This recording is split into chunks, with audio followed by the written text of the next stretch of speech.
Okay, hello everybody. Tobias here, and I am going live. The furnace should be turning off in just a second. Um, so far, no one is here yet, which is not a surprise. I mean, that's what happens with a lot of these things. As you can see, I've got quite a few boxes here, and what I thought I would do is show some knives that I recently picked up. And also, I wanted to talk about a knife that I recently showed on the channel. I will wait until a few people show up, but I see we have so far one. Congratulations to whoever here was first. If you want to join me in the chat, that would be great. I will be beginning very soon.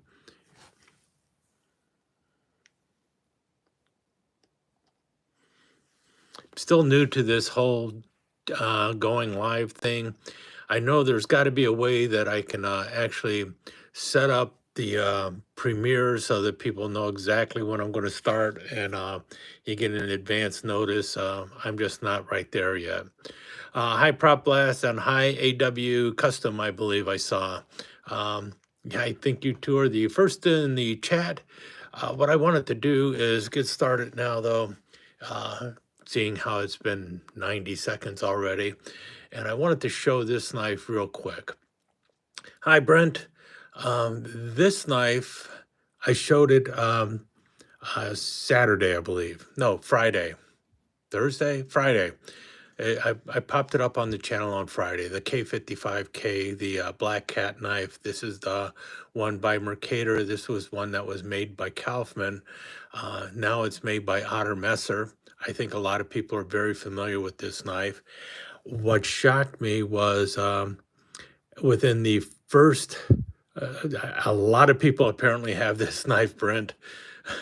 Within the first 24 hours of this knife being shown on my channel, it had 2,000 views. And that is the best my channel has ever done on a knife. What's more is here it is, that was Friday. Today is Sunday. It's been up for basically 48 hours now, and it has already surpassed 4,000 views. An amazing feat for my channel.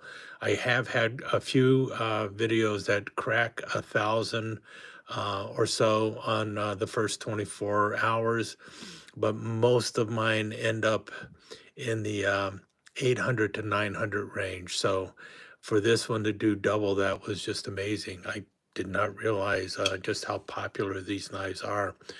So anyone out there who was thinking about getting one and was wondering if people like them or if people swear by them, apparently people do. So if you're looking for something that's popular and has a long history behind it, these little K55K Black Cat knives are one of them. So I usually don't try and promote knives or sell knives, but apparently the older ones, at least, are well made. I am going to pick up an Otter Messer and I'm going to compare it to this simply because of how popular this knife was. I want to see if the Otter Messer knives live up to the reputation of the originals, because the Otter Messer ones are going to be much easier to acquire, and they have them in both, I believe, carbon steel and have used it for years. Dedicated letter opener knife. I can picture that. This basically looks like a useful utility tool that, can handle just about any kind of light duty, even medium duty, and so decent enough camp knife and everything else. So I can see why it's popular. It is slim in the hand. I can see that, and I could see how if you're using it, especially if you're gripping it and having to do some serious cutting, heavy duty cutting with it for a long time, you'd probably want to wear a pair of gloves because it's not the most comfortable grip, but you put a pair of gloves on with this and it would be fairly comfortable and also still easy to use. Anyway, enough about that. Another thing I want to correct is the Carnivore Jack 2. I get to the OKC here in a minute. The Carnivore Jack 2. I will be doing a video on this. when I showed it the last time, it's basically similar to the Carnivore, the first Carnivore Jack, which was basically a Mustang, okay? And a Mustang, a muskrat. That's what happens when you're doing things live. I can't go back and edit that out. This is a muskrat, it's not a Mustang. I do have a knife that is a Mustang. Do I have it nearby? Because I'm not going to go looking for it. Mustang is actually a trademark brand of Frost Cutlery. Anyway, this was a muskrat with a long clip blade, and then also another long clip blade, but the other long clip blade was serrated, and it was designed to be a steak knife, and that's what the other serrated blade is. The reason there were so many serrated steak knives, I did a video actually about why serrated steak knives came about, and it really had to do with the fact that you don't have to sharpen them as often, and the when you're hitting the plate with the blade, it dulls the blade. So that's why a lot of restaurants started going with serrated steak knives, and why also they started selling them to the house as a serrated knife, because people, you know, basically housewives and other people who worked in, the amateur cook basically wasn't somebody who was as versed in sharpening their knives. So a serrated knife cut longer without the need of sharpening and everything. That's why you still see a lot of serrated knives in the kitchens in America, because they cut for a long time. I've got a steak knife that's 30 years old. That's a serrated steak knife. It's dull as can be, but it will still cut like crazy simply because it's serrated. Anyway, that's why the Carnivore Jack has that serrated blade. And then they came out with this Carnivore Jack 2, which is a moose, and it has a serrated clip blade too. In any case, when I was talking about this, I had said that the Carnivore Jack 2 did not come with a slip, and that the Carnivore Jack, the first one, did come with a slip. The thing is I had misplaced the slip for the Carnivore Jack, and I thought that this slip was for the original Carnivore Jack, and I put it in there and thought, okay, boom. But I was wrong. This is actually the slip for the Carnivore Jack 2, and it does fit in there. It's a snug fit, as you can see, but this was actually the slip for the Carnivore Jack 2. It does come with one, very tight. And this is a slip that's big enough for like your 95 millimeter Victorinox knives, as long as they're not too fat. This one's a 3-layer. This would work better with a 2-layer 95 millimeter Victorinox knife. It'll also work for a muskrat, and that's going to fit in there nice and easy, simply because the muskrat is smaller. But the Carnivore Jack, the original one, also had a slip just a little bit smaller, as you can see right there. A little bit smaller slip, and that's the difference. So yeah, it does come with a slip. I just didn't realize that it did. In any case, because I basically misplaced the slip for my little Carnivore Jack and got confused. Anyway, that's what happens sometimes. One of the things I was going to be doing was a video talking about my different muskrats or muskrat frame knives, because, and one of these days I will get around to it, but I have this one. This is the Carnivore Jack. And then do I have another one over here? I probably put it away already because I got tired of waiting. But I also have this one here, which is a Hawbaker Special. And the difference between the basic muskrat and a Hawbaker Special is the Hawbaker Special has a sheepfoot blade as a secondary blade, and then it also has the clip blade. And then we have this one. This is the bird knife. And I've shown these knives before. This one's by Camillus in the American Wildlife series. I think I've shown this one already. even in alive, and it has the bird hook.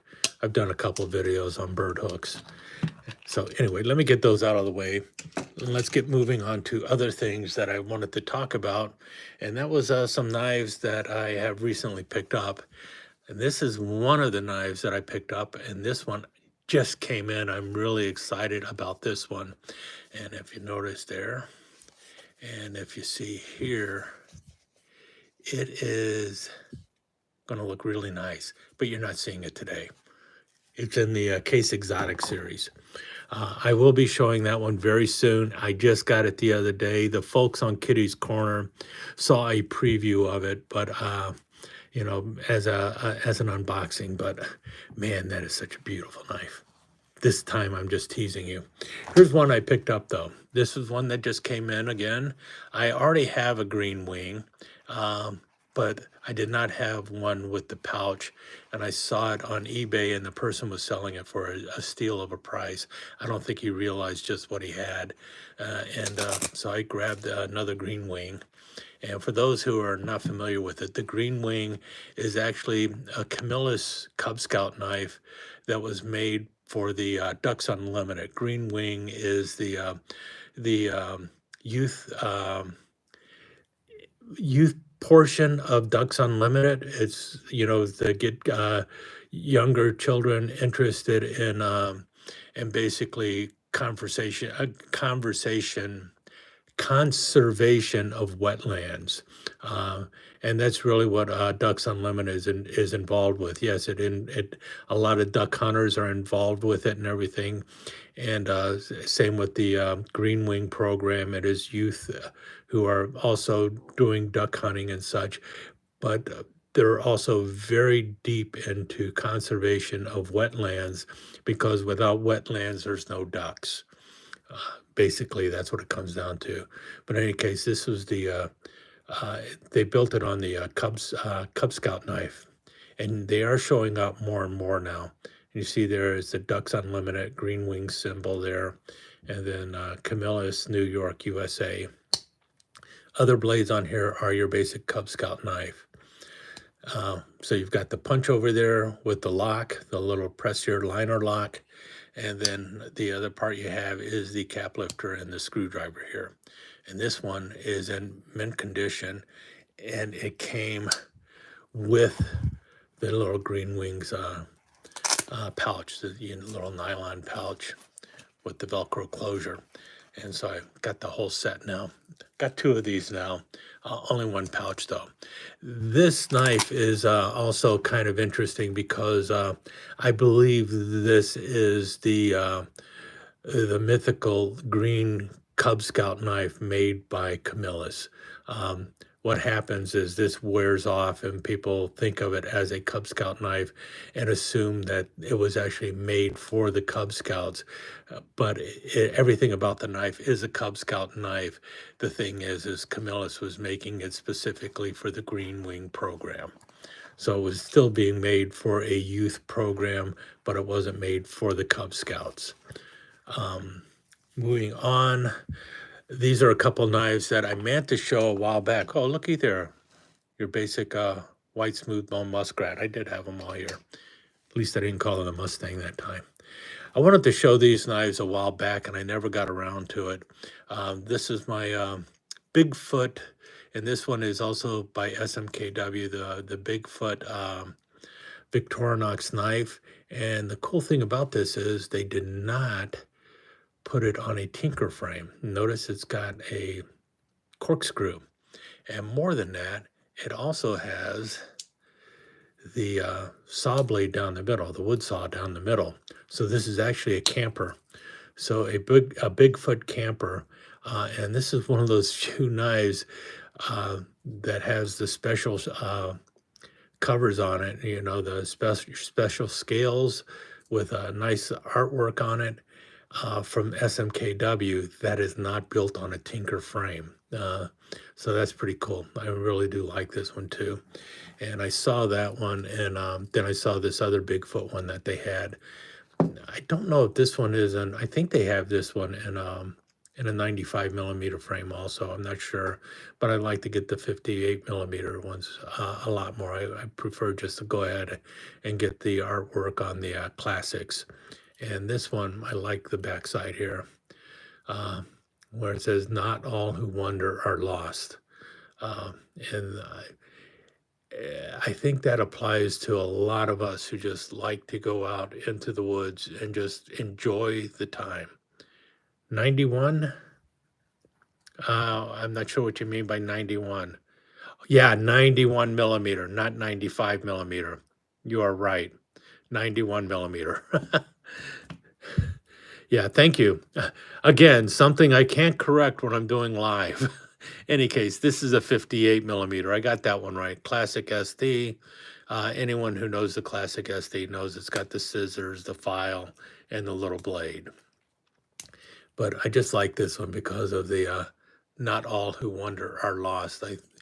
Yeah, kind of a cheesy phrase and everything, but I kind of liked it. It spoke to me because anyone who likes to go out there and wander the woods knows what it's like. It's like you, it's I don't know.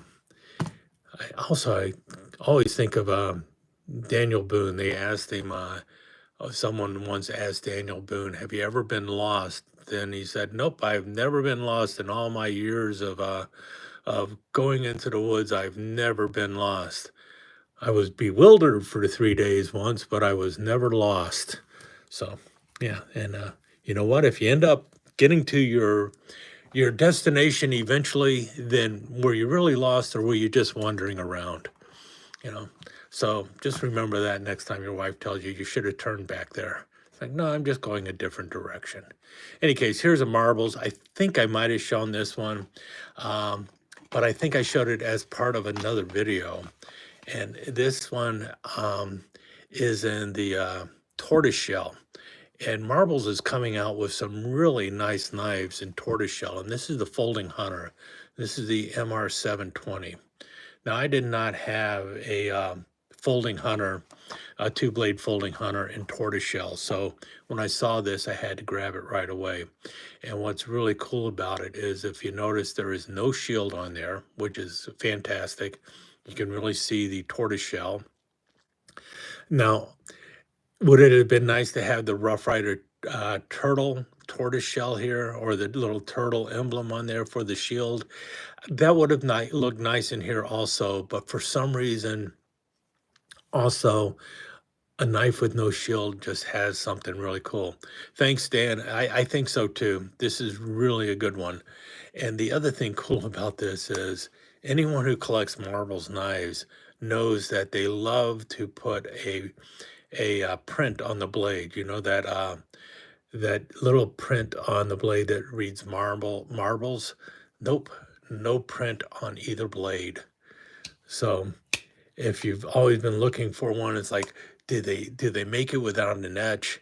Yeah, this Folding Hunter they make without an etch, and it seems like all of their new marbles in the tortoiseshell without a shield are coming with a clean blade too. So that is pretty cool.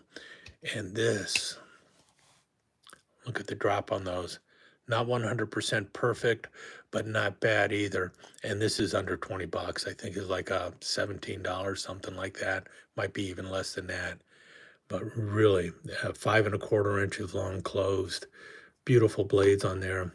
You know, if you have blade restrictions, you're going to have a problem because this is definitely more than the width of your palm, which a lot of places it's interesting that at least a lot of people think that that's the legal limit for a lot of knives. I don't know how accurate that is. Where I'm at, the legal limit I think is somewhere, depending on if I cross the border of the city or not, it's 2½ or 3 inches. But in any case, these Marbles tortoiseshell knives are looking good. I really do like them. Here's a knife I recently picked up from Remington. Old Remington. This is one that was probably Camillus made, and it's an Upland. And let's just pop it open. Came with this part of the paperwork, but it does not have all the paperwork on it. It's a nice little Stockman pattern, more or less. It's got a bail down here. See the Remington. I don't know what you call the round one there. It's just a round shield, and kind of like a bone stag going on. I think that's what it's supposed to be, but it's Delrin, so Stag Delrin. So it could be the what did I think could be Camilla's Durastag at that time. I think that's what they were calling it at the time, but not a bad looking stag on there. Well, imitation stag going on there. The problem with this knife, and this might have been why I got it so cheap, is see how low profile this front blade is, the clip blade there. You really got to get your fingernail down in there to get this clip blade out, and you got a really long, man, almost more of a Skinner blade than anything else. A nice Remington logo there, and then the Remington USA right here. And the other blades on here are what make it the Upland bird knife. You got the bird hook in place of where the sheepfoot blade would normally be on a Stockman, unless the Stockman happened to have the spay blade there and a pin blade down here. But the other blade over here is the spay blade. And it's interesting spay too, because if you notice, it's kind of like a wide belly spay. It kind of gets wider as you get to the end there. And no tip, well, it's very blunted, but you definitely can get up in there like a scalpel and do the scalpeling work you need to do with your spay blade. But a really nice little knife. I definitely have to eventually do a video on all my folding birding knives. I've got quite a few of them. And this one, I saw it and it's like, oh wow, I gotta go ahead and grab that one. It's a really nice little Stockman style upland bird knife.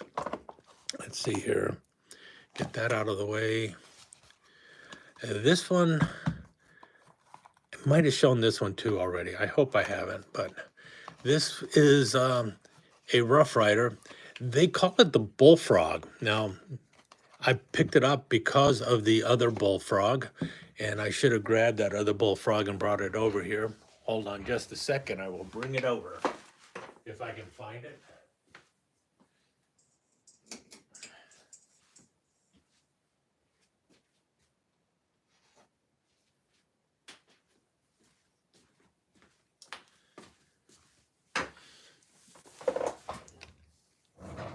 I found it. Here was the original Bullfrog in the black and green G10.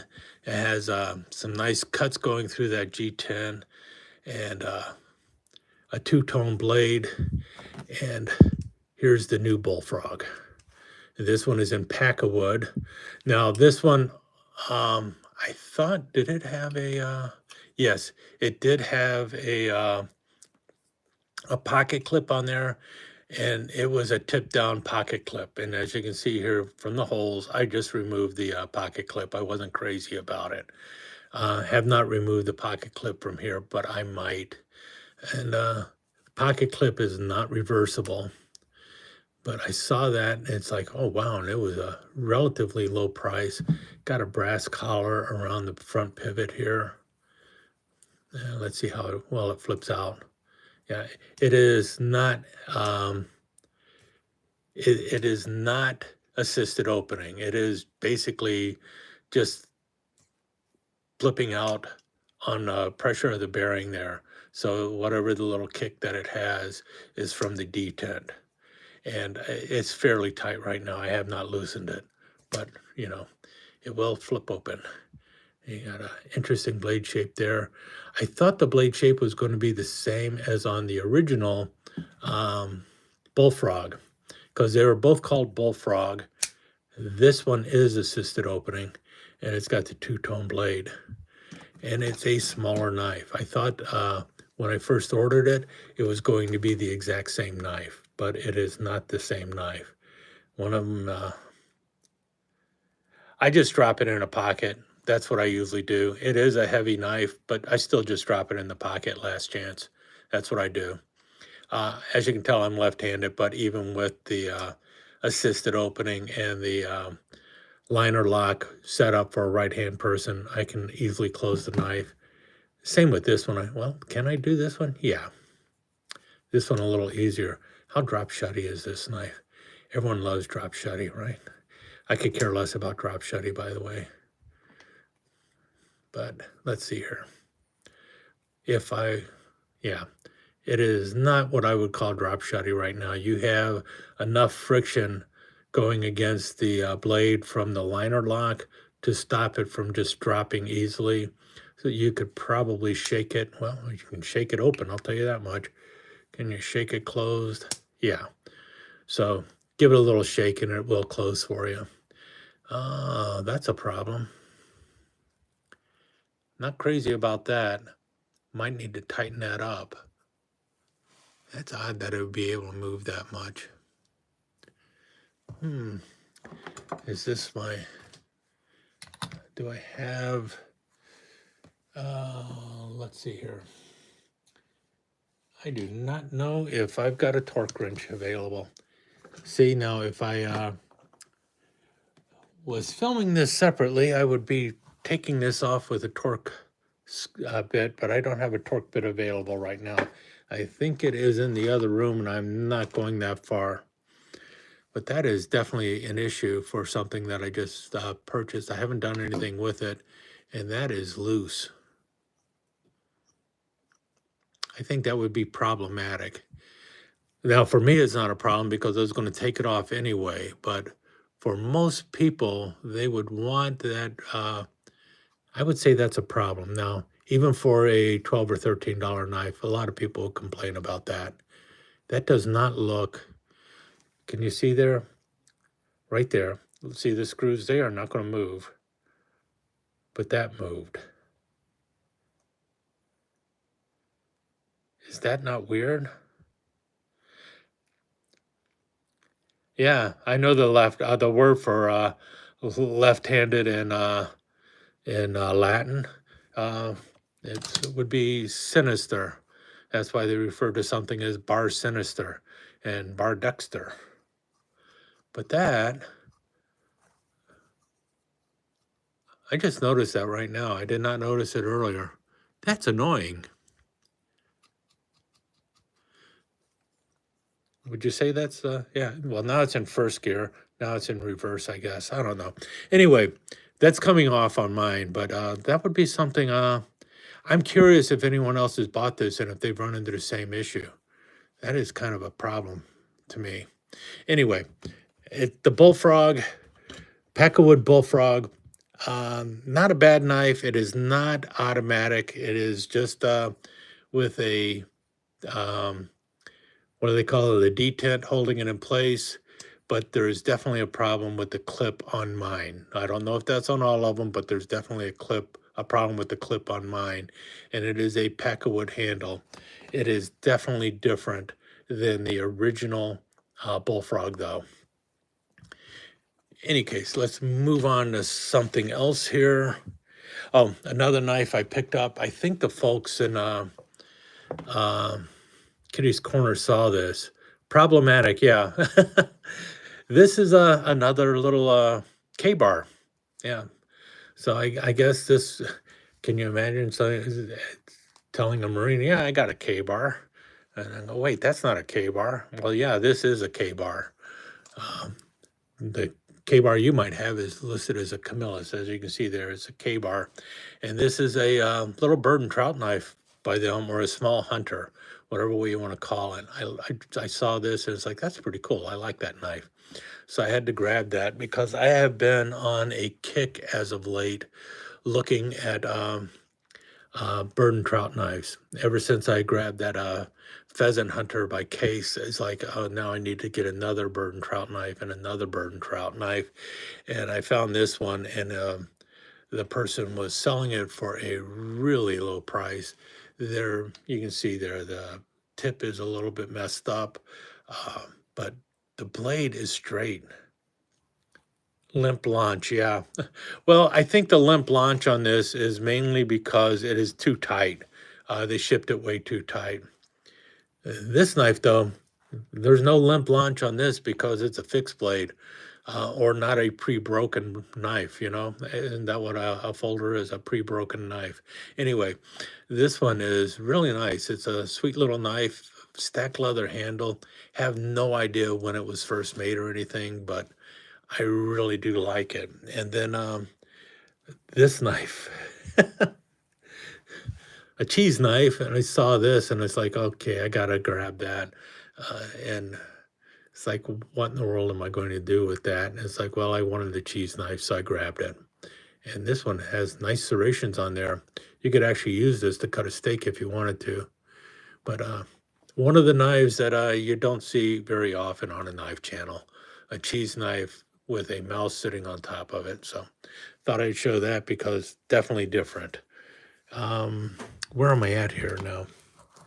Oh, and this is the other bird and trout knife I picked up. And this knife, I have a hard time considering a bird and trout knife. Um, it's by Gerber. This is a modern knife. Oh, I'll show you a Jagdnicker in a second. Um, and big finger choil up front. But the reason I have a problem with this, thinking of this as a bird and trout knife, is just because of how wide the blade is there. And I don't see bird and trout knives having a blade that wide. To me, this is just a small camp knife. I like the sheath better than I like the knife, by the way. And when I showed this to a few other people, they're of the same opinion. Really nice sheath. The knife is, it's okay.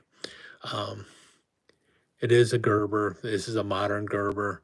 And I saw an older Gerber bird and trout knife, and its blade was not nearly that wide. Look at how wide that is. Now, that is a nice slicer. I'll give them that much. This would be a really good knife for slicing and dicing. About the same profile as like what you'll see on a Spyderco Dragonfly, with how much of a flat grind you have going on with the blade. So it's not a bad blade or anything. I just don't think of it as a bird and trout knife. That brings us to another knife that was passed to me as a bird and trout knife. Oh, somebody wanted to see a Jagdnicker. Let me, as long as they're right in front of me, let me go grab a couple. And I mean, really right in front of me. They're right above me. Here's one of them I have.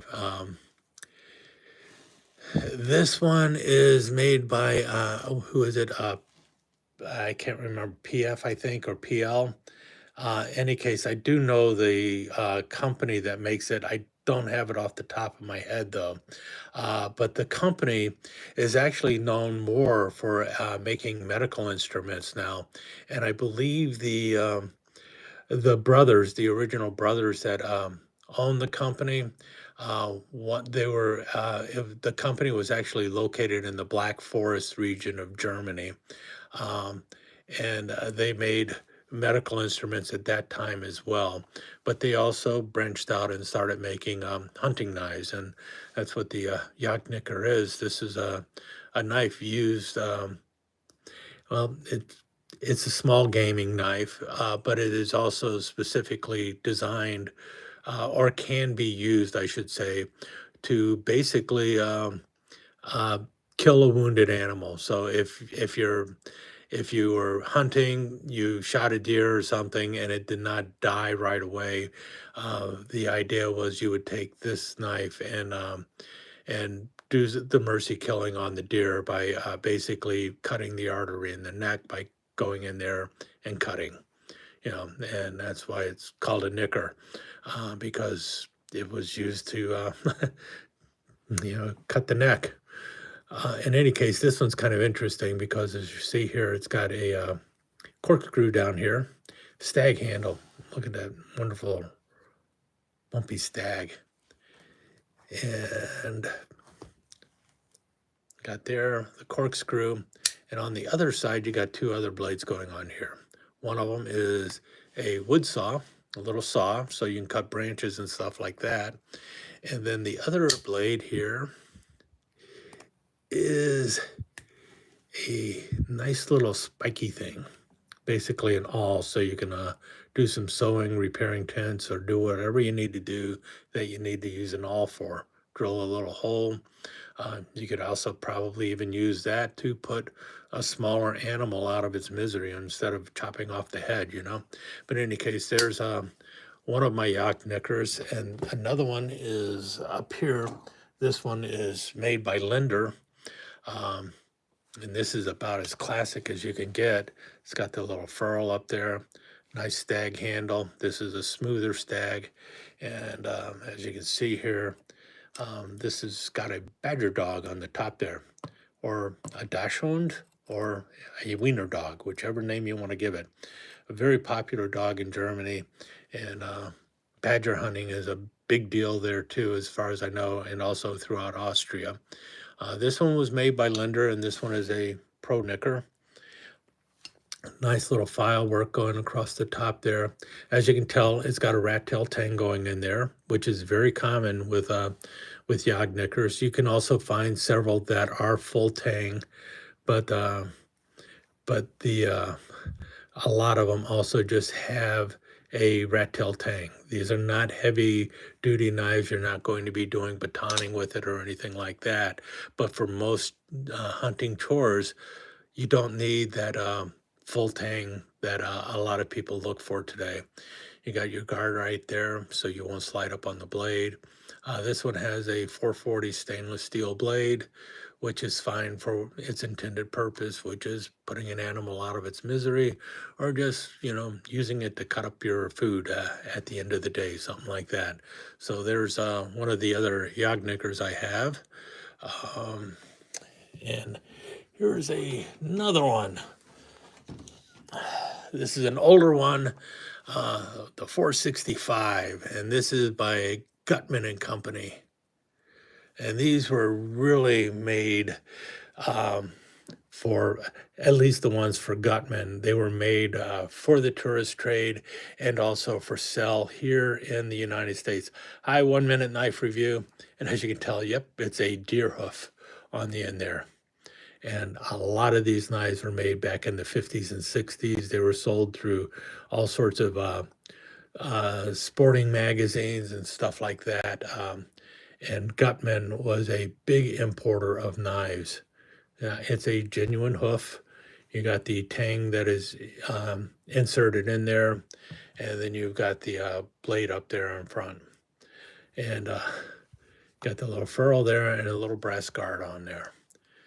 But it's really not a badly made knife, and actually, a long time when I first showed this, I actually showed it on a in a news group, and I asked if it was creepy or cool, and it was very divided. But I think it came out about 60-40, with the 60 thinking that is kind of creepy with a deer hoof here. But I got a feeling back in the 50s and 60s, this thing was like really considered quite cool. Far too morbid for my liking. I think it's far too morbid for a lot of people's likings today, but the 50s and 60s were a different time. And that's why I have it along with my other Jagdnickers. Obviously, of the three, I prefer this one with the little wiener dog on there. I think this one's a lot more politically correct, we could say today, or less likely to frighten the children. A little wiener dog on the top there, as opposed to a deer hoof. Now, the other side of the coin, or let's go a little north of and go into Finland, and we have a couple of Puukkos, and talk about a knife that was definitely designed for, you would think, for hunting and fishing. You got this one here. Stag handle is more appropriate. Yeah, I would say that for the Jagdnicker instead of the deer hoof. Uh, they sold well. That's all I know. uh, this one is a little less has a little less controversy on it, and that is the Finnish Puukko. This one has, I think it's a cork handle in there, or birchwood handle that has a leather covering there. but I am not 100% sure. It might be something else going on there. That might actually be some kind of laminate or something going on over that. And then you have the stainless steel on either side there, and then the nice blade. Obviously, also probably a simple rat tail tang going into the handle. And this is one of the later ones made because the detail on the horse's head is not as complex as the earlier ones. Most likely made for the tourist trade. Um, Came with a matching leather sheath with the little uh, cap, the end cap down there with the little bump. And that can slide off if I pull hard enough. As you can see, it's just a wood thing, wood cover, leather over a wood um, scabbard going on there. Then you got the steel throat up here, and the way they just hook on there. And see how that hooks? That can be hooked into a button or around a belt, and then you can push down and release it to take it off. So it can actually hook on really well and securely. And these are often just hooked into a buttonhole, on the coat, so it's worn up front and then just dangling there. Now this is the smaller of the two. I've got two of them, very similar in design. This is the larger version, and this is known as the female's knife, and this is known as the male's knife.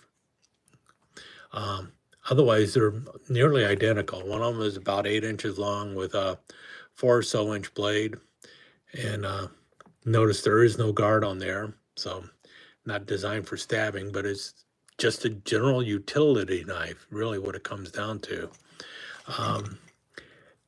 But these are the ones that kind of got me going because these are considered like a general utility knife. And then you have a bird and trout knife here, right? Well, I just recently picked up another bird and trout knife. That's what they call it. That's Ontario. Ontario's bird and trout knife. And this is something I had been thinking about for quite some time with the bird and trout knives, ever since I ran into my very first one. I mean, here's another one. This is this is the Bear and Son one. Not the best, but anyway, you see the blade there and the handle, the small handle and everything. First time I saw that, I was thinking, man, that looks like a glorified paring knife. And now I've got the OKC here, the Ontario Knife Cutlery, Ontario Knife Company, and they sell this as a bird and trout knife. Comes in a little leather sheath, not the best of sheaths either. I'm going to say that right now. Where is it made? And oh, I should look. Watch this. See, you got the cover here for the belt. Look at where they put in their sheath made in China.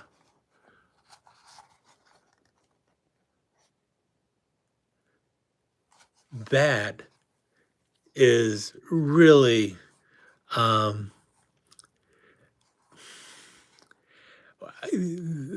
that's kind of cheesy to me. Oh, let's just go hide it somewhere. We're going to put a sticker on there and we're going to hide it from the consumer so they don't know where the sheath was made, because on the knife it says made in USA and everything, right? And I just saw that sticker right now, so I'm a little upset. Made in USA, June 23. Old Hickory bird and trout knife, right? And Old Hickory right there. And what does that look like to you?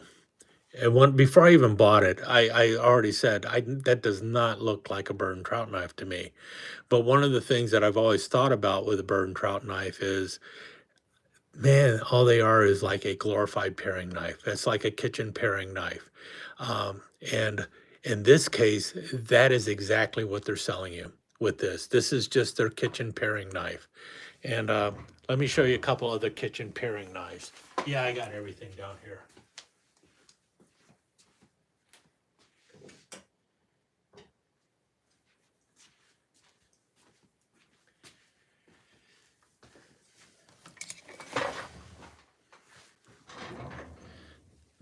Here is, this one is by Chicago Cutlery. Yeah. Chicago Cutlery. I don't know if you can see it there or not. Yeah, there we go. Chicago Cutlery. I tell you what, if I were to go and decide to take one of these knives out for cutting bait or something, I think this knife would be a better option. This has a blade is a little more flimsy than this one, but both of them have a bit of a flex to it. This handle just fits the hand better, got a little more grip going on for it. It's also full tang. Full tang doesn't really matter for something like a paring knife or a bird and trout knife. You're not going to be using it to such a point that you need the full tang, other than if the handle gets messed up, it'll be easier to replace, I think. But blade length is about the same. So this, I think, would make a better bird and trout knife than the Old Hickory. And you could probably pick this one up without a sheath a little bit cheaper. Matter of fact, Old Hickory sells a paring knife that looks almost identical to this one, but it has more of a clip blade for half the price without the made in China sheath. I thought this sheath was going to be made in Mexico or something. I was not expecting it to be made in China. The sheath is very stiff, in my opinion. I'm not too crazy about it. I was actually buying it for the sheath, and now I'm pretty disappointed with it. Here's my other, this is also a Chicago Cutlery. I collect Chicago Cutlery, especially old ones. This one is there's a very good chance that this is probably one of the first knives that I ever carried and went fishing with is a knife like this, because when I was a kid, we also had Chicago Cutlery around the house. And the first time I went fishing and I needed to have a knife, I just took one of the paring knives out of my out of the kitchen, one of my mom's paring knives, and threw it in the tackle box, and that was my fishing knife, a kitchen paring knife. And that's really all this is a kitchen paring knife. And I think that's really, when it comes to bird and trout knives, is that where they began life? Did they begin life as a paring knife, or did bird and trout knives basically evolve from a multi-use knife that, because, back in the 1700s, 1800s, we know that like the mountain men and stuff, they had quite often they had knives that were a multi-purpose knife that was used for not only tasks while they're out, butchering the animals, but also they would end up using them in their cabin during the winter, and they would do them. So, I guess what I'm getting at is how, when it comes to like hunting knives, how many knives in your kitchen are very similar to your hunting knife, including like the fillet knife, a boning knife in the kitchen. How is that much different from that $50 fillet knife that you bought from like Buck or something, versus the $10 fillet knife that you have in the kitchen? I wonder. And the same thing with a paring knife, because this is nothing more than a paring knife, but they're selling it as a bird and trout knife and just giving it a sheath, and not the world's greatest sheath. But I mean, seriously, it would go in there, it'll fit, it'll work. Anyway, as long as I got it over here, here's my other one. This is my Larry the Cable Guy. This is the steak knife, his eating knife, I think is what he called it, something like that. But it's nothing more than a steak knife. Get her done. But anyway, where else was I at? Man, this couple of things really shocked me today when I was looking at this stuff. That's going to aggravate me the rest of the day. That made in China sticker, that's going to eat at my craw. And this was a little bit surprising. I was kind of impressed with this knife until I noticed that. I kind of liked it right up until that. And that's really annoying. This should not bug me at all, simply because I was going to take it off anyway, but still. Anyway, I don't know. Where am I at? I'm at 50 minutes now. The thing is I am going to be working on a video talking about bird and trout knives, and because I have been just collecting so many of them. Hi, Gizmo. I've been rambling for about 50 minutes. I'm actually starting to finish up. Is this got the knife in there? No, I took it out. I'm running out of knives nearby. Oh, here, didn't show this one yet. I got this one off of Big Red. I think Big Red EDC was selling it, and I saw it, and now I can't remember what it's called. In any case, it's kind of like a Longhorn or something like that. Lockback, and got a sheepfoot blade on one side, and oh, here's the lock for that side, and then on the other side, it's got, I don't know, modified Warncliffe, reverse Tanto, I don't know, push down. This is another Rough Rider that doesn't quite make the mark. One of the reasons I'm not crazy about this knife after getting it, and I will probably be giving it away eventually, is once again you got the bump there that just kind of pushes your hand forward. At least it doesn't push it all the way into the blade, but it's really close there, and not too crazy about it. So this one I'm probably going to be, it's going to be wandering away from me. Let me put it that way. Another one where the sheath was better than the knife, I think. I don't think that sold very well either. Anything else nearby that I can pop out? What's that? Nope. Man, I went through everything, it looks like.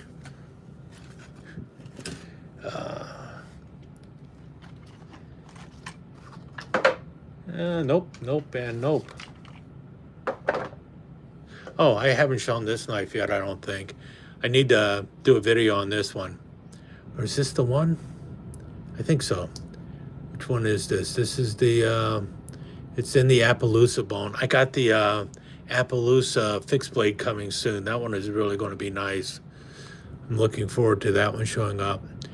This is the RR 2487. I don't know what they call this one. I have another one too, I think.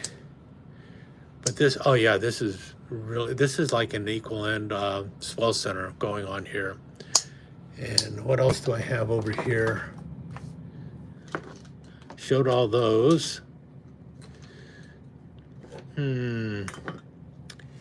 me turn around. I got a box over here with junk I don't think I've ever shown.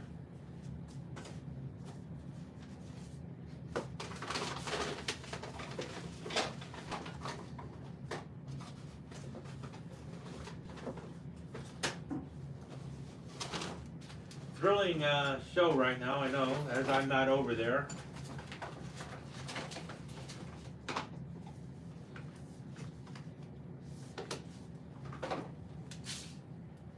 Oh, what the heck? Let's see here.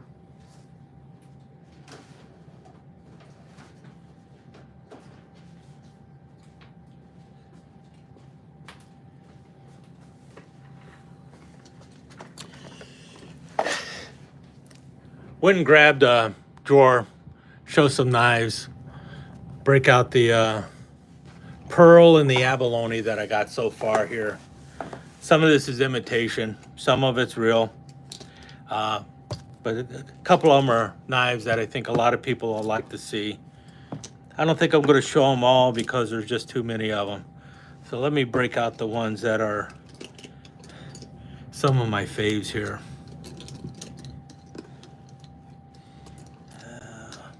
And some that I have not shown before. I know I have not shown.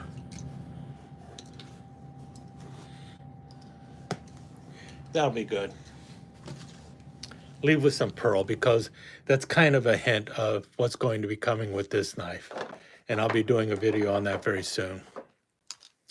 This is the first one I'll show. This is supposedly genuine mother of pearl, but what you have is if you can see there, it's sectioned. You can see some sections going on, and this is a steel warrior. It's a Choctaw, a very much a Jim Frost brand. Jim Frost designed this knife. Nickel silver bolsters going on there. I grabbed this one because, well, it was just an interesting knife. I know how I would do this that would make it a lot better. And what I would do with the Choctaw, you see how you can actually get your finger up on there, but it's kind of not the most comfortable thing because of the way the bump is going there.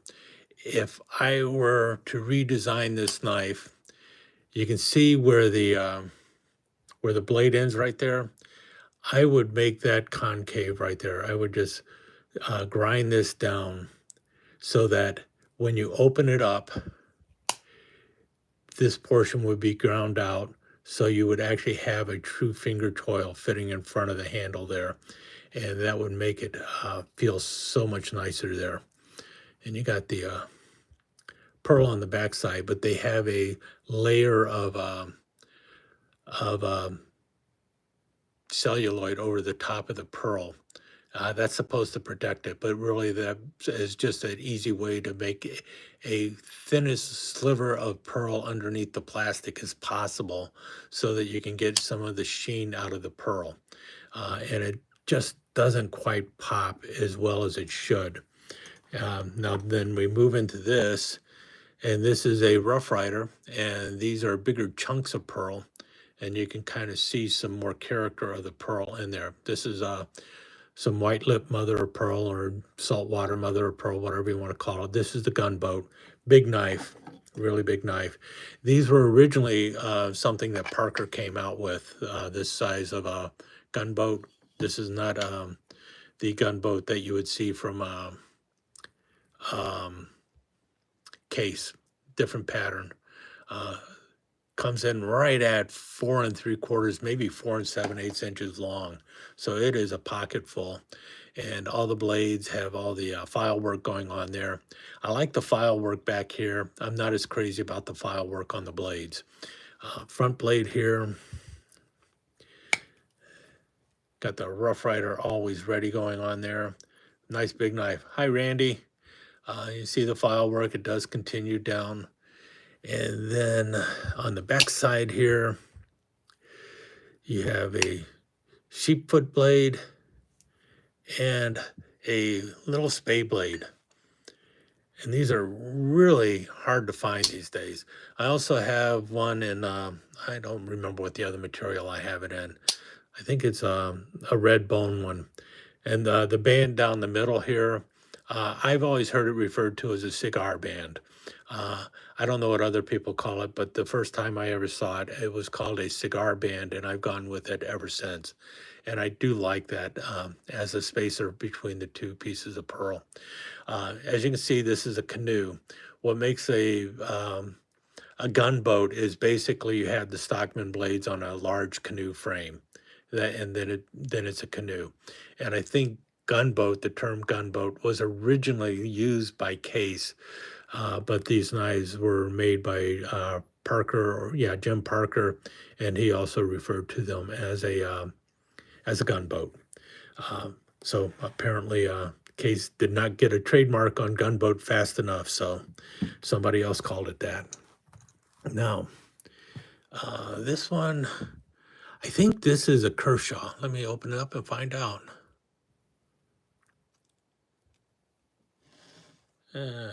Yeah, Kershaw, a little Kershaw Kai, I think. So this was made in Japan, I believe, and it's just a nice little slip joint with a brass bolster up here, little brass end cap, and little spear blade. Nice little drop point, if you want to call it that. Yeah, more of a drop point really on that one. And then the other blade on here is a pair of scissors, I believe. Oh, no. This is a little pin. No, this is a nail file. There's the nail file. There is a pair of scissors if I can get to it. So this has got all the blades of like a classic SD. You got a little nail file with a, man, that is a little point on there. That is definitely going to clean under your nails. And then you got a pair of manicure scissors here too. Let's get those out.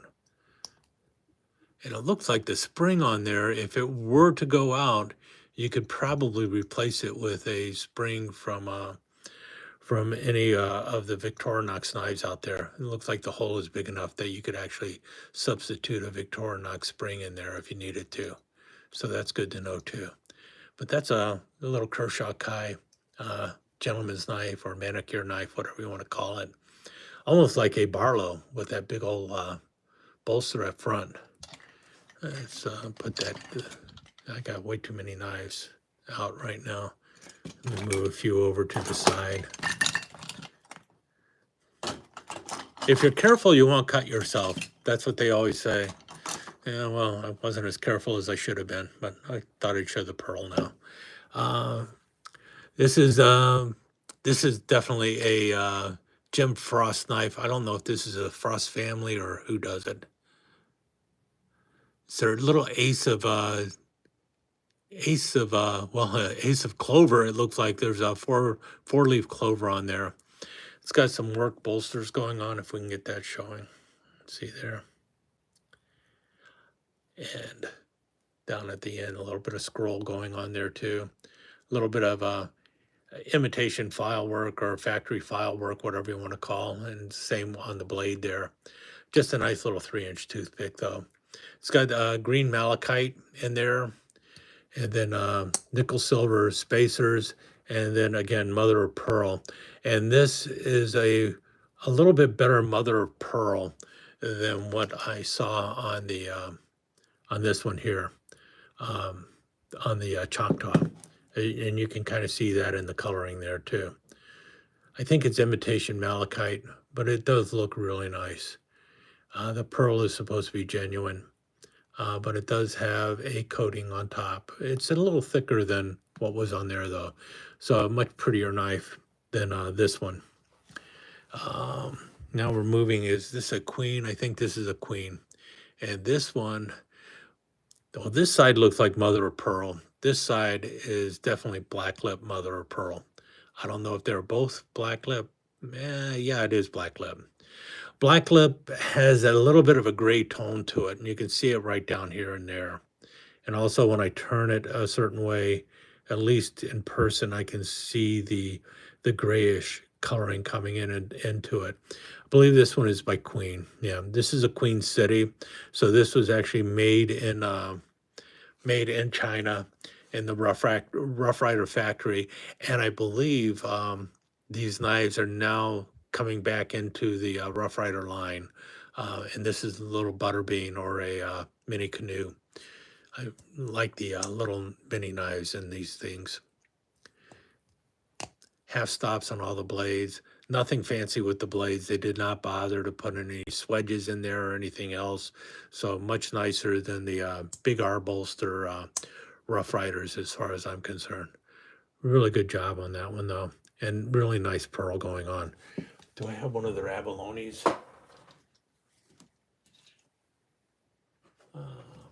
Yeah.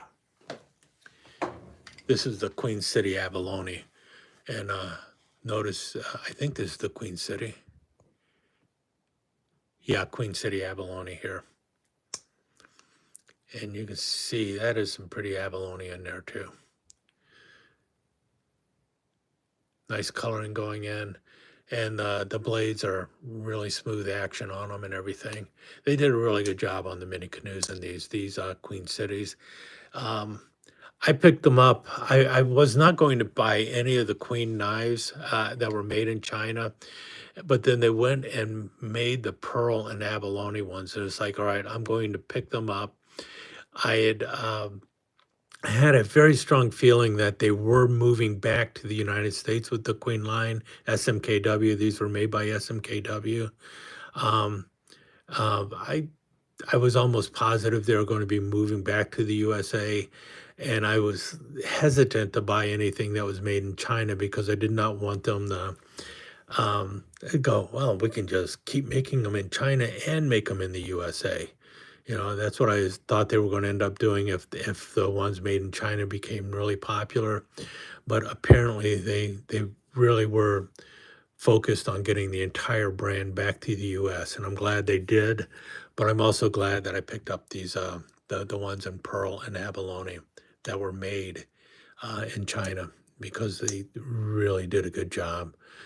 Yeah, they are nothing more than a glorified Rough Rider, but they were not also overly expensive. This is genuine abalone. Okay, this is the earliest attempt at imitation abalone by Rough Rider. Now they have since come out with another version of abalone that looks closer to the original or genuine abalone, but this was not bad either. This was their original imitation abalone that they made about 13, 14 years ago. And I really like this one. This one, I picked this one up when I first saw it. This one, no half stops or anything. And this is just a Rough Rider, but it's really good. Notice the long poles on the Butterbean or the mini canoe. Butterbean is the case name for the mini canoe. Any case, you can see the difference, but not bad coloring for basically plastic. But the that is pretty good. That one there, and ended up even grabbing a lady's leg knife in this in abalone. So this is a lady's leg knife with a definite skin condition, I would say, wouldn't you say? And you can actually feel the flaws in the abalone on this knife. The bump there, you can feel where, see that right there? You can actually feel where there's a dent in the abalone right there. It's kind of cool. This is a two-bladed lady leg knife too, so that was another reason I decided to go ahead and pick it up. Slant bolster on the top was not necessary. You can see there, really nice abalone. You got a pin blade, Queen City, and then you have the nice clip blade going on. I kind of regret not picking up the larger patterns from Queen City, but I really was just focusing on the itty bitty knives. Do I have I did not grab oh, grab these two. What the heck? Grabbing a few more, that's what I'm doing. Here's another one of the imitation abalone. This is in the baby sunfish. And this one has some really good coloring going on. And this, like I said, this is imitation, but I think they did a really good job with it. Can I open it? These baby sunfish were not the easiest knives to open. This is one of the earlier Rough Rider knives too. If you can tell there, it does not have the horseshoe shield. It has the Rough Rider signature going on there. And that was the very first tang stamp that Rough Rider was using, the signature. So if you see the Rough Rider signature, that is the first tang stamp used by Rough Rider. Does this one have the horseshoe? And there you see the horseshoe. The horseshoe, I believe, was the second tang stamp. So those are early tang stamps for Rough Rider. That doesn't mean all the knives you see with that are going to be extremely old, because those blades continued to be used, and even when they came out with like a second edition or so. But they only made one edition of the imitation abalone, and it does have the signature tang stamp. And these are relatively older and hard to find these days. So if you see one, you think, why in the world am I going to spend, $20, $30, $40 for something like that? The thing is for some reason people will do that for a knife that initially came out for $8. But then when you think about it, $8, 15 so years ago would be about 15 bucks on the knife market today anyway, and that's just keeping up with inflation. So there you go. But when you start seeing somebody trying to sell you this for 50 bucks, just remember it's imitation abalone. Um, were they rare? They were rare in the fact that they probably made about 5,000 of them, and then they stopped making them. But anyway, there you go. It's your call how much you want to pay for a knife. This is another one. This is I believe this is supposed to be imitation pearl. This is supposed to be an imitation pearl, or was this the imitation abalone?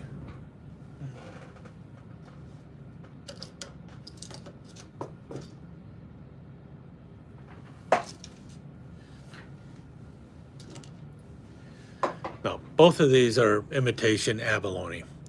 I picked up a lot of imitation abalone by Rough Rider. This is the 3-inch toothpick, or the tiny toothpick, and this was the peanut, an imitation abalone. I picked up the imitation abalone because at the time, Rough Rider was not making genuine abalone. So that's why I have what I have with the imitation abalone. I picked these up when they first came out. Pretty cool. But then at the same time, they had Blacklip Mother of Pearl. And this is their Blacklip Mother of Pearl from about 10, 15 years ago. See there, Rough Rider signature, tang, and then I think that's the anvil on there. If you can make it out, can we get the anvil to show? Always ready anvils with the double R on there. No, I'm sorry, it says forged steel. No, what is it? Tested sharp. I knew I'd get around to it eventually. That's like I said, when I'm doing it live, I make a lot more mistakes. Tested sharp RR on the anvil there, and the tiny toothpick, and Blacklip Mother of Pearl, and triple ring on the bottom there. So that was, imitation, genuine, and then genuine Blacklip Mother of Pearl on their toothpick. Now, is this one? This might not be. This is not the Rough Rider. This is Queen City, I believe. Nope, I'm wrong. This is Rough Rider, and this one has the Always Ready. But the interesting thing here is plain bolsters on this with the Mother of Pearl. That's why I was thinking that might be Queen City, but I'm losing it a little bit. Hi, Checkmate King 2. This is White Rook over. I was watching combat last night on H&I think. Anyway, Always Ready, and some really nice Blacklip going on there. And then this one, this knife, I wish I could find out what the pattern number is for this. So if, as I'm showing this knife, if anyone knows what the pattern number for this is, I would really appreciate it. It is basically a half Whittler or a half Stockman, or whatever you want to call it. 2 pieces of Mother of Pearl Blacklip. It's got a nickel silver slant spacer in the middle there. Got a nice clip blade. And then on the other side, it's got a small spade blade. So I would think of this more of a, in the line of a Stockman, but this could also, if you're familiar, the spade blade can also be used as an eraser blade. So this could also be just a type of office knife. And, it could just be a simple pen knife for the office, an office pen knife, because this could be your eraser blade and then your other blade over here. Nice little swell center going on, or a humpback, whichever way you want to call it. Some really nice pearl. And look at how those spacers line up. I mean, they are almost perfectly aligned. They're just slightly off. and the same with at the top, which is, this was one of the more expensive Rough Riders when they came out. I bought this one secondhand. I bought these when they first came out. I bought this one just a few years afterwards, and they were already popping up in price. But I think I spent like 15 or so dollars for these at the time. Not too much at all. And then there's this one. This is like a almost looks like a seahorse whittler, but it isn't a seahorse. You'll see why in a minute. But it's a nice sleeve board whittler going on here. Again in black lip mother of pearl. Really gorgeous. I really like this one. This is probably my favorite knives in the pearl up to now. I have another one that I recently purchased, but you'll see that one in a future video. And this has a nice spear blade, again with the signature series or signature tang there. And this one has the tested sharp anvil on there. And then it has the proper blades of a whittler. And that is a pin blade and a coping blade. And you can see why a lot of people look at this and think seahorse whittler, because when you look at it, it's kind of laid out like a seahorse whittler. However, this does not have a Wharncliffe main blade. And a lot of these knives have since been turned into a Wharncliffe blade. And I was thinking of doing that when I got this one, but I kept saying, no, I want to keep it as original as possible. And then I was like looking to pick up a second one, but by the time I got around to looking for it on the secondary market, people were asking way too much for it as far as I was concerned. The other thing this knife has that a seahorse whittler does not have is a slightly, what would you call it, split back.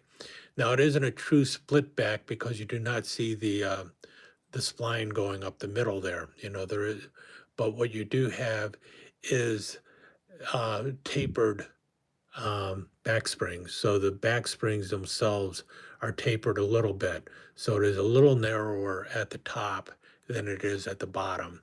And that gives a little bit of extra space for the blade to drop down the middle, which is pretty cool. And this is just a really beautiful knife. And Rough Rider does make other knives on this frame now, other whittlers on this frame, which is really good. I'm glad to see this coming back. They actually did this on the new tortoiseshell knives too. They have this knife in the tortoiseshell. In any case, at this point, man, I'm starting to lose my breath and my voice. So I am going to have to start wrapping it up. But I do want to once again mention this knife and say thanks to all the folks out there who actually decided to take a look at this knife and in the last 48 hours. Like I mentioned at the beginning of the video, this knife has outperformed every other knife that I have shown on the channel. This knife right here. I don't know how or why, but for some reason the popularity of this knife, it hit 2,000 views before any other knife that I have on the channel so far. This topped up 2,000 views in under 24 hours, and it has since gone over 4,000 views in 48 hours. So really have no idea why, but apparently it's a very popular knife. And I thank everyone out there for taking a shot at this channel and looking at this knife. And also, I thank all of you now who are tuning in for this. It's a football day, well, except in Chicago, where the Bears finally canceled their coach, who should have been canceled 5 games ago, but we won't go there. No one has to be worried about being eaten by a bear if you live in Chicago. Let me just put it that way. Anybody out there who follows American football knows exactly what I'm talking about. Anyways, I do thank all of you for tuning in, and I thank everyone for all the support that you have given me over the last year, and also just since I've launched this channel so long ago. I really do appreciate everything that you've done for me. I love your support. Um, you are what makes me want to try and make this channel a better channel. Uh, I definitely appreciate any comments you leave, rather they be positive or negative. If you do have constructive criticism to offer, please give it to me. I really do appreciate it. If you're willing to give me a thumbs down, tell me why you gave me a thumbs down. I really want to know. Um, yeah, with that said, I think I will let you go. I have been rambling for about 80 minutes now. I do like doing these lives, and I don't think I'm going to be able to do a live next week, but I might be able to do one the following week. I've got a lot of family obligations next weekend, so not probably going to be able to do a live next week, but I do have something coming up. Also, someone asked about Frost tang stamps and trademarks and such. I have a video that is coming out this week on Frost trademarks and tang stamps. If you've ever wondered about what knife Frost makes, because it's like every other week he's coming out with a new name for a knife, you know, brand. Well, um, you're not imagining anything. He really does come out with, it seems like, a new brand every other 6 months or so, or Frost Cutlery now as Jim Frost has passed. But in any case, I will have a video coming out that talks about all of the various Frost brands, uh, both good and bad. So that'll be coming out soon. Like I mentioned, this case will be showing up very soon. I will also be talking about some bird and trout knives very soon, and a few other knives that I've recently picked up. One other thing, um, I've been promising something on this, and I will be doing something on this, and that will also involve the $24 bud case special on this. That is also made to look like a World War One Mark One trench knife. Any case, with that said, I will let you go. Thanks again for dropping by. Thanks for all your support, and I will talk to you again soon. Thank you.